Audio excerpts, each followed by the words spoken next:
ئەوەی کە لە کوردستان ڕوودەدا لە ماوەی 30 ساڵی دەسەڵاتی کوردی لە بەرامبەر ئەو داگیرکاری و لە بەرامبەر ئەو هەڕەشانەی کە دەوڵەتانی ناوچەکە بەتایبەت ئێران و تورکیا و باقی وڵاتانی دیکە دەیکەن لە دەگەڕێتەوە بۆ نەبوونی سیادەی حکوومەتی هەرێمی کوردستان و نەبوونی هیچ پلان و بەرنامە و یەک ڕێزیەکە لە ناوخۆی کوردستانەوە هەیە.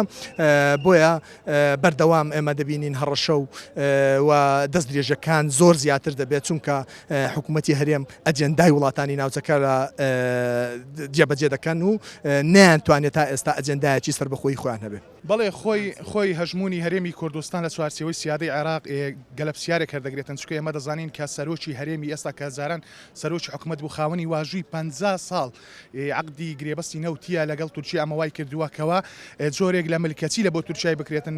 ئەو داگیرکاری کە تورکیا دەیکاتن ئەمە پێچەوانەی دەستوری عێراقی و پێچەوانی پرەنسیپەکانی مافی مرۆڤە، پێشێلکاری خاچی سەروەری عێراقە. بۆیە ئەمە کاری حکوومەتی هەرێمی کوردستانە، سەرۆکایەتی هەرێم، هەروەها پەرلەمانی کوردستان، ئەنجومەنی وەزیران و هەروەها لە عێراقیش تەواوی دام و دەستگاکان، چونکە دەبێتن سیادەی ئەم وڵاتە پارێزراو بێتن. چۆن تورکیا خاوەنی سیازێکی خۆیتی هەرێمی کوردستان و عێراقیش خاوەنی ئەم سیازەنە، بۆیە ناکرێتن ئەگەر وەکو دراوسێ مامەڵ لەگەڵ بکەن ئەوە کارێکی ترە، بەڵام ناکرێتن تەجاوزی حدودی بکرێتن. ناخەوە ئەوە چەند ساڵێکە ئەو داگیرکاریە بەردەوامە، نزیکەی 30 کیلۆمەتر زیاتر هاتۆتە ناو خاچی هەرێمی کوردستان و هەروەها بنکە و بارەگای جاسووسی و لە ناو شارەکان هەیە.